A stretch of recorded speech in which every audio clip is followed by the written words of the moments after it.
What if you were torn apart, atom by atom, only to be reborn as a living nuclear reactor? And no, this isn't just some sci-fi plot. It's the incredible story of Captain Atom.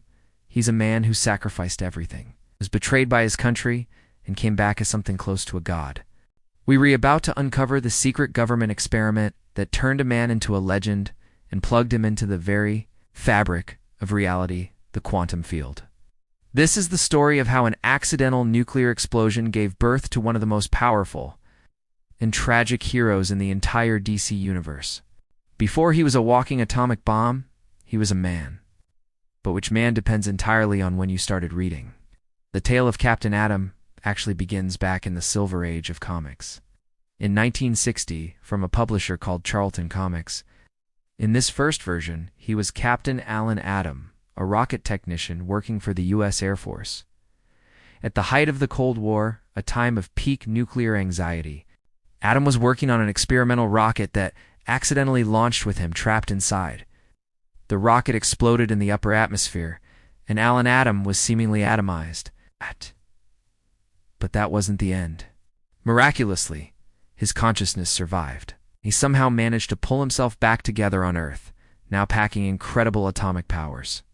This original Captain Atom was a straightforward hero for his time, a product of nuclear fears and patriotic duty, who even had to wear a special suit to shield people from his radioactive body.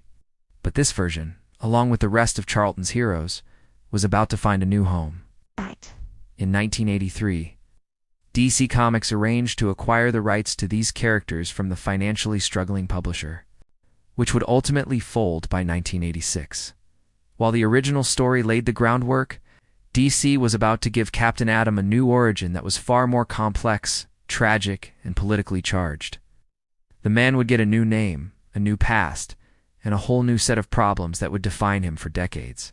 After the universe-altering event known as Crisis on Infinite Earths, DC reintroduced the character in 1987, and this is the origin that truly stuck. Meet Captain Nathaniel Atom, a decorated United States Air Force officer and Vietnam War veteran. His life takes a dark turn in 1968 when he's framed for treason and murder crimes he didn't commit. Facing a death sentence, Atom is offered a grim choice by military officials: execution or volunteering for a top-secret experiment with almost no chance of survival. The prize, if he lived, a full presidential pardon. With his name on the line and a family he hoped to one day clear his name for, Atom agreed. He was taken to a remote facility to participate in Project Atom. The experiment was terrifyingly audacious.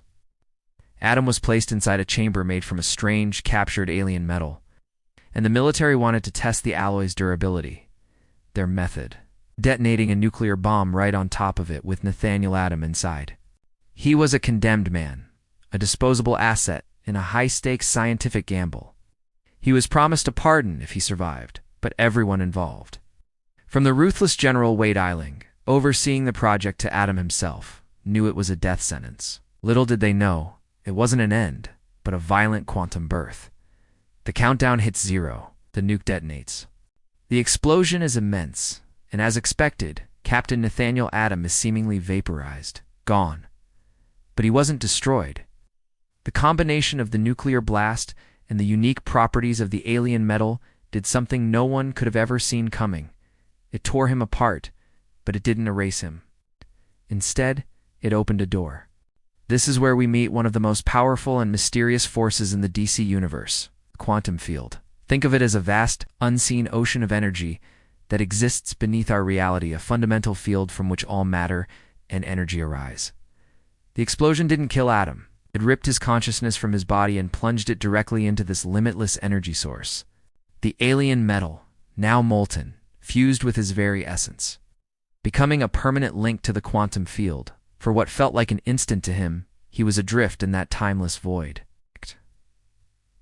But in our world, 18 long years went by. An energy anomaly materialized at the old test site, and a being of pure, shimmering silver emerged. It was Nathaniel Atom, reformed and reborn. But he was no longer just a man. He was a creature of pure energy, a man out of time. The world he fought to return to had left him behind.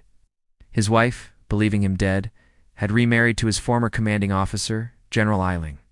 His children were now adults, who only knew him as a disgraced traitor, and the pardon he was promised, it was never signed, because, officially, Nathaniel Adam had died in 1968. His return marked the true beginning of Captain Adam.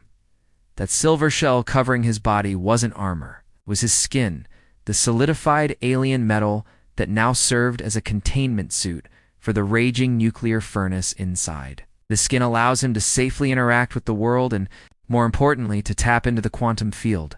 His powers were staggering.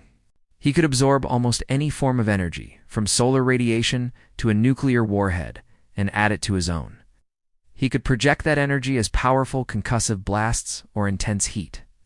Possessed superhuman strength that could rival Superman's, and was nearly invulnerable. But this power came at a terrible price. He is a walking, talking nuclear reactor. If his containment skin is ever breached, the consequences could be catastrophic, potentially unleashing an explosion that could wipe a city off the map. This creates a constant gnawing tension for the character. He's a man who can never truly touch another person, who lives in constant fear of losing control and harming the world he wants to protect. If you're finding this deep dive into the quantum nature of superheroes fascinating, take a moment to subscribe for more origin stories and character breakdowns. His handlers in the government, led by the manipulative General Eiling, wasted no time exploiting his situation. With his old identity legally dead and his pardon void, they blackmailed him into becoming a government-controlled superhero. They even created a fictional backstory for him, a cover story that, ironically, mirrored his original Charlton Comics origin to hide the dark truth of his creation. As Captain Adam, Nathaniel Adam became a public hero and a powerful symbol of American might. He was forced to be a government operative, taking on missions that often blurred the lines between right and wrong. His military background made him a natural leader, and he was eventually appointed to lead a new branch of the Justice League International, serving alongside heroes like Batman and Martian Manhunter. He began to carve out his own identity, evolving from a government tool into a true hero. Over time, his understanding of the quantum field deepened. He learned that his abilities went far beyond simple energy blasts. His connection to the field gave him the ability to manipulate matter and energy at a subatomic level. It's been suggested that the only real limits to his power are his own willpower and imagination, making him theoretically capable of incredible feats that place him among the most formidable beings in the entire DC universe. This origin story has been revisited over the years. The 2011 New 52 reboot presented a version of Nathaniel Adam, who participated in the experiment willingly. That story delved even deeper into the scientific theories behind his powers, portraying him as a being whose very atoms were constantly splitting and reforming, making him molecularly unstable but immensely powerful. Across all versions, however, the core of the character remains: a man gifted with godlike power but cursed with profound loss and isolation. From a framed soldier to a quantum being, the story of Captain Adam is a modern myth. It's a tragedy about a man who lost his time, his family, and his humanity, only to gain the power of a god. He is the living embodiment of the nuclear age's dual promise of infinite power and total destruction, a constant reminder that with great power comes not just responsibility, but often great sacrifice.